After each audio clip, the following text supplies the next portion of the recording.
ರುದ್ರಾಕ್ಷಿ ಮಹಿಮೆ. ರುದ್ರಾಕ್ಷಿ ಅಂದರೆ ಏನು? ರುದ್ರಾಕ್ಷಿ ಅಂದ್ರೆ ಹುಟ್ಟಿದ್ದೇಗೆ.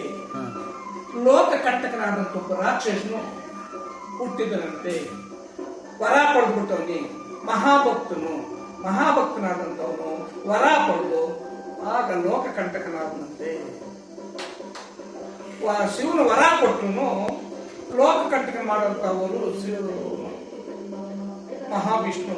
ಇವ್ರು ಬೇಕಾದಂತ ಅರಸಾಹಸ ಪಡಬೇಕಾದ್ರೆ ಆ ರುದ್ರಾಕ್ಷಿ ಮಹಿಮೆ ಉಳ್ಳವನು ಹುಟ್ಟಬೇಕಾದ್ರೆ ಆ ಲೋಕ ಕಂಟಕನು ದೇವಲೋಕ ಎಲ್ಲ ಲೋಕಕ್ಕೂ ಕಂಟಕನಾದಾಗ ಏನು ಮಾಡೋಕ್ಕಾಗದೆ ಬ್ರಹ್ಮದೇವರು ಧನುಸ್ಸಾಗಿ ಮಹಾವಿಷ್ಣು ಬಿಲ್ಲಾಗಿ ಆ ಲೋಕ ಕಂಟಕನಾದಂತ ರಾಕ್ಷಸನ ಸಂಹಾರ ಮಾಡಿದಂತೆ. ಶಿವನು ಮಾಡಿದಂತ ಸವಿದಾಗ ರುದ್ರ ಅಂದ್ರೆ ಶಿವ, ಆಕ್ಷಿ ಅಂದ್ರೆ ಕಣ್ಣನ ನೀರು. ಆ ಖುಷಿಗ ಶಿವನ ಕಣ್ಣಿನ ನೀರು ಭೂಮಿಗೆ ಬಿದ್ದಾಗ ಒಂದು ಹನಿ ಬಿದ್ದಾಗ ಒಂದು ಮುಖಿ, ಎರಡು ಹನಿ ಬಿದ್ದಾಗ ಎರಡು ಮುಖಿ, ಮೂರು ಹನಿ ಬಿದ್ದಾಗ ಮೂರು ಮುಖಿ. ಈ ರೀತಿ ರುದ್ರಾಕ್ಷಿ ಹುಟ್ಟಿದಂಥದ್ದು ಶಿವನ ಆಕ್ಷಿ. ಶಿವನ ಕಣ್ಣಿನಲ್ಲಿ ಆ ನೀರೇ ರುದ್ರಾಕ್ಷಿಯಾಗಿ ಅವತರಿಸಿತ್ತು. ಆದ್ರೆ ನಾವೇನ್ ರುದ್ರಾಕ್ಷಿ ಹಾಕೊಳ್ತೀವಿ ಅಂದ್ರೆ ಈ ರುದ್ರ ಅಂದ್ರೆ ಶಿವ.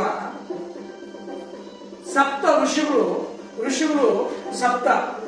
ನಾವು ಐಕ್ಯವಾಗ್ಬೇಕು ಸ್ವಾಮಿ, ಈ ಯೋನಿಗ ಹುಟ್ಟುದು ಸಾವು ಬೇಕಾಗಿಲ್ಲ, ನಾವು ಏನಿದ್ರು ನಿಮ್ಮಲ್ಲಿ ಐಕ್ಯವಾಗ್ಬೇಕಂತ ಕೇಳುವಾಗ 100 ಜನ ಸಪ್ತ ಋಷಿಗಳು, 100 ಜನ ಸಪ್ತ ಅಂದ್ರೆ 7 ಋಷಿಗಳು, ಇನ್ನೊಂದು 8 ಸಿದ್ಧಿಗೆ 8ಕ್ಕೆ ಒಬ್ಬಬೇಕು.